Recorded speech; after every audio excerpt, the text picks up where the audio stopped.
अरविंद केजरीवाल की राह में है डबल चैलेंज। आखिर प्रवेश वर्मा और संदीप दीक्षित जैसे दो दो मुख्यमंत्रियों के बेटों से कैसे पार पाएंगे आपके मुखिया अरविंद केजरीवाल। नमस्कार दोस्तों, स्वागत करता हूं मैं आप सभी का आपके अपने YouTube चैनल योगेश की रिपोर्ट में। दोस्तों, दिल्ली की सियासत ने एक बार फिर गर्माहट दिखानी शुरू कर दी है। बात हो रही है नई दिल्ली विधानसभा सीट की, जो सिर्फ एक सीट नहीं है बल्कि दिल्ली की राजनीति का बैरोमीटर है। यहां से चुनाव लड़ने का मतलब मुख्यमंत्री बनने की कतार में शामिल होना। और इस बार अरविंद केजरीवाल की राह आसान नहीं दिखती, क्योंकि उनके सामने दो पूर्व मुख्यमंत्रियों के बेटे जो हैं, बीजेपी के प्रवेश वर्मा और कांग्रेस के संदीप दीक्षित। तो क्या केजरीवाल चौथी बार इस सीट पर जीत का परचम लहरा पाएंगे या इस बार कोई नया उलटफेर हो जाएगा? आइए जानते हैं इस हाई प्रोफाइल मुकाबले के सारे सियासी समीकरण। दोस्तों, नई दिल्ली विधानसभा सीट की बात करें तो यह सिर्फ एक सीट नहीं बल्कि सत्ता की चाबी मानी जाती है।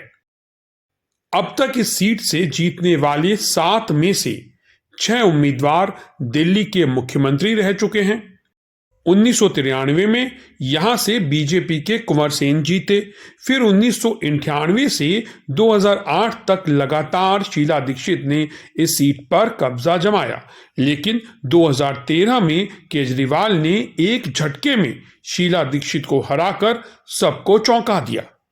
तब से अब तक केजरीवाल इस सीट पर लगातार 3 बार जीत चुके हैं, लेकिन क्या इस बार भी इतिहास खुद को दोहराएगा? आखिर ये मुकाबला त्रिकोणीय क्यों है? दोस्तों, इस बार मुकाबला इसलिए भी दिलचस्प है क्योंकि 3 बड़े चेहरे मैदान में हैं।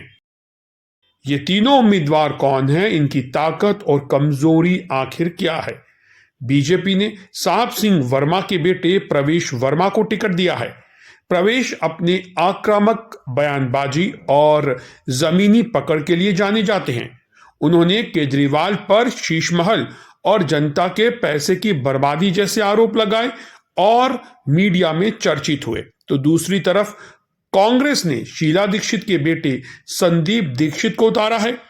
संदीप दीक्षित 2 बार लोकसभा के सांसद रह चुके हैं और उनकी साफ सुथरी छवि काफी उम्मीदें कांग्रेस के लिए लेकर आई है। लेकिन तीसरे कोने में खड़े हैं अरविंद केजरीवाल, जो अपनी मजबूत रणनीति और नई तरह की राजनीति के कारण लगातार 3 बार जीत चुके हैं। तो सवाल यह है कि क्या इस बार केजरीवाल दोनों पूर्व सीएम के बेटों से पार पा सकेंगे? चलिए जाति समीकरण के गणित को भी समझ लेते हैं, क्योंकि इन चुनावों में केजरीवाल की जीत और हार का फैसला ये जाति समीकरण का गणित ही करने वाला है। तो बात करते हैं जाति समीकरण की, जो इस सीट पर बेहद अहम है। ब्राह्मण वोटर्स जो यहां निर्णायक भूमिका निभाते आए हैं, परंपरागत रूप से कांग्रेस और बीजेपी का समर्थन करते रहे हैं। तो वहीं पंजाबी और खत्री समुदाय भी इस सीट पर प्रभावशाली है दोस्तों, और दलित वोटर्स की भी यहां अच्छी खासी संख्या है। लेकिन 2013 के बाद आम आदमी पार्टी ने इन वोटर्स को अपनी ओर खींच लिया है। अब देखना होगा कि क्या बीजेपी और कांग्रेस इन समुदायों में फिर से अपनी पकड़ बना पाएंगे। प्रवेश वर्मा और संदीप दीक्षित के दावे क्या हैं? दोस्तों, बीजेपी उम्मीदवार प्रवेश वर्मा ने केजरीवाल पर सीधे आरोप लगाए हैं। उनका कहना है कि दिल्ली में शीश महल खड़ा करने वाली सरकार ने जनता के पैसों की बर्बादी की है। वहीं कांग्रेस के संदीप दीक्षित अपने सधे हुए बयानों के साथ केजरीवाल को चुनौती दे रहे हैं। उनका कहना है कि कांग्रेस की वापसी नई दिल्ली सीट पर तय है। दोनों नेता घर घर जाकर प्रचार में जुट गए हैं। आम आदमी पार्टी की रणनीति इन दोनों नेताओं के नई दिल्ली विधानसभा सीट में आने से अब पूरी तरह बदल गई है। केजरीवाल की रणनीति और पिछले रिकॉर्ड पर भी नजर डाल लेते हैं। आम आदमी पार्टी को यह भरोसा है कि उसकी नीतियां और काम जनता के बीच काफी लोकप्रिय हैं। जैसे फ्री बिजली, पानी, शिक्षा और स्वास्थ्य जैसे मुद्दों पर केजरीवाल अब तक जीतते ही आए हैं। लेकिन क्या ये मुद्दे इस बार भी काम करेंगे या जनता कुछ नया चाहती है केजरीवाल से? दोस्तों, नतीजे की संभावनाएं क्या हैं और इन नतीजों के सियासी मायने आखिर क्या होने वाले हैं? 2025 का जो चुनावी रण है दिल्ली में, वो बेहद दिलचस्प होता जा रहा है। 2025 के दिल्ली चुनाव में नई दिल्ली सीट पर नतीजे सिर्फ एक सीट के लिए नहीं बल्कि पूरे चुनाव को तय करने वाले हैं। जी हां, ये जो नई दिल्ली सीट के नतीजे आएंगे, ये पूरी दिल्ली की सियासत को नई दिशा दे सकते हैं और पूरे चुनाव का रुख तय कर सकते हैं। दोस्तों, क्या अरविंद केजरीवाल का जादू इस बार भी बरकरार रहेगा?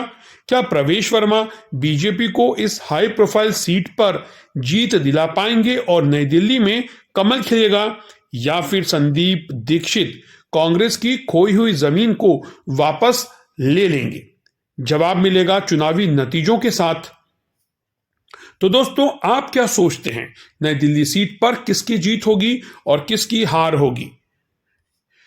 नीचे कमेंट सेक्शन में अपनी राय जरूर बताएं। अगर वीडियो पसंद आई हो तो इसे लाइक, शेयर और सब्सक्राइब करना ना भूलें। तो मिलते हैं अगली बार एक और दिलचस्प सियासी विश्लेषण के साथ। तब तक के लिए मुझे दीजिए इजाजत। नमस्कार।